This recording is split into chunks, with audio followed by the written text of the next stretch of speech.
हरे कृष्णा, राधे राधे आप सभी को। ओम नमो भगवते वासुदेवाय। आज मैं आपको पुरुषोत्तम मास का 17वां अध्याय सुनाऊंगी।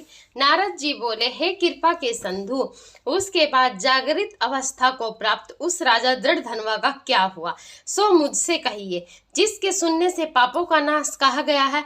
नारायण बोले, अपने पूर्व जन्म के चरित्र को सुनने से आश्चर्य युक्त तथा और सुनने की इच्छा रखने वाले राजा दृढ़धनवा से वाल्मीकि ऋषि फिर बोले। वाल्मीकि मुनि बोले, इस तरह स्त्री के मुख से शीतल वाणी को सुनकर सुदेव शर्मा धैर्य धारण कर हरि भगवान में चित्त को लगाता हुआ दीर्घ श्वास लेकर दीन मुख सुदेव शर्मा, जो होने वाला है वह होगा, यह मन में निश्चय कर पुष्प समिधा आदि के लिए वन को गया। इस प्रकार करते उस सुदेव शर्मा का कितना ही समय बीत गया। बाद किसी दिन समिधा कुश फल पुष्प आदि के लेने के लिए वन को गया। वहां जाकर सुदेव शर्मा मन से हरि भगवान के चरण कमलों का ध्यान करने लगा। उसी दिन उसका लड़का सुखदेव अपने मित्रों के साथ बावली को गया। बावली में प्रवेश कर समवयस्क मित्रों के साथ जल यंत्रों से जल फेंकता हुआ और बार बार हंसता हुआ खेलने लगा। गर्मी की ऋतु में बार बार जल में खेलता हुआ हर्ष को प्राप्त हुआ। इस तरह प्रेम में मगन सब बालकों से खेल करते हुए अतः जल में खड़ा हुआ वह सुखदेव बालक मित्र बालकों से पीड़ित होकर मित्र वर्ग के भय से भागने की इच्छा करता हुआ और भाग्य से प्रेरित हो अपने श्वास को रोककर अपने मित्रों को छलने की इच्छा से वहां अथाह जल में गोता लगाया, किंतु उस जल में व्याकुल होकर उससे बाहर निकलने की इच्छा करता सहसा उस अथाह जल में वह बालक मृत्यु को प्राप्त हो गया। जल से निकलते हुए बालक को न देखकर वे सब समवयस्क मित्र बालक चकित होकर हाहाकार करते हुए बहुत जोर से दौड़ पड़े और अत्यंत शोक से ग्रस्त वे बालक उसकी माता गौतमी से जाकर बोले। उन बालकों के अत्यंत अप्रिय वज्रपात के समान वचन को सुनकर पुत्र में प्रेम करने वाली वह गौतमी तुरंत पृथ्वी पर गिर गई। उस समय वन से सुदेव शर्मा आया, पुत्र का मरण सुनकर कटे वृक्ष के समान पृथ्वी पर गिर गया। बाद दोनों ब्राह्मण स्त्री पुरुष उठकर बावली को गए। वहां जाकर मृत पुत्र का आलिंगन कर उसके शरीर को गोद में लेकर सुदेव शर्मा बारंबार पुत्र का मुख चूमने लगा।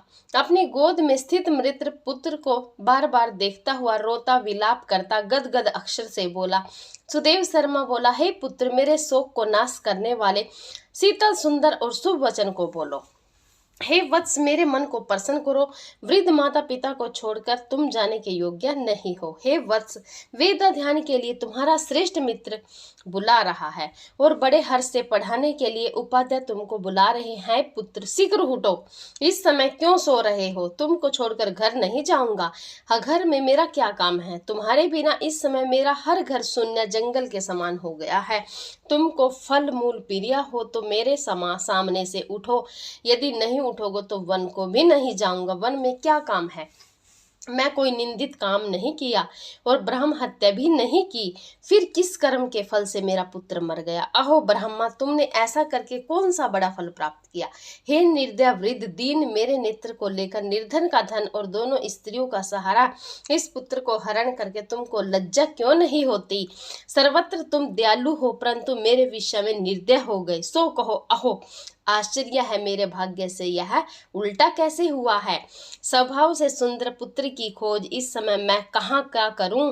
हे पुत्र, तुम्हारे मुख और सुंदर नेत्र को कहाँ देखूं?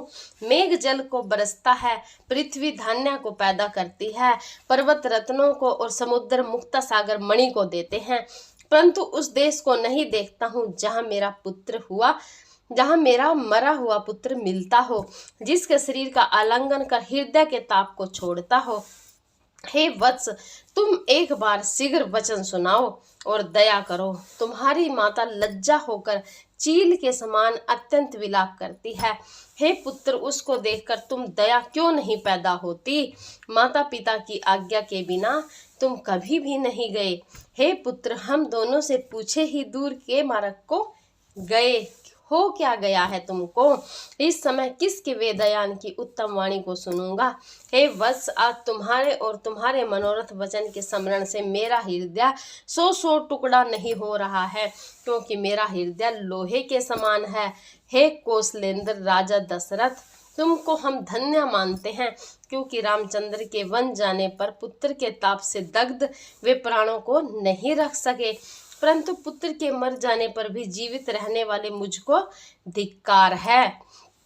हे गोविंद, हे विष्णु, हे यथुनाथ, हे नाथ, हे रुक्मणी के प्राणपति, हे मुरारे, हे दीन पर दया करने वाले हैं, हे दयालु पुत्र रूप अग्नि के ताप से संतप्त मेरी रक्षा करो।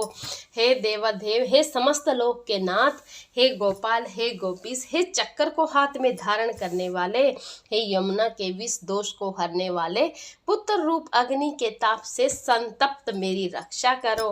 हे वैकुंठ के वासी विष्णु, हे नरकासुर के नाशक, हे चराचर के आधार, हे संसार रूप समुद्र से पार करने के लिए जहाज रूप अर्थात संसार समुद्र से पार उतरने वाले, हे ब्रह्मादि देवताओं से नमस्कृत चरण पीठ वाले, पुत्र रूप अग्नि के ताप से संतप्त मेरी रक्षा करो। हमारे समान सठ दूसरा कोई नहीं है, जो मैंने देव की पुत्र श्री कृष्ण चंद्र के वचनों का उल्लंघन कर पुत्र में दुराशा की। कौन अभागा पुरुष भाग्य में न रहने वाली वास्तु को प्राप्त कर सकता है? जय श्री कृष्णा। राधे राधे आप सभी को। आज की वीडियो यहीं पर समाप्त हुई।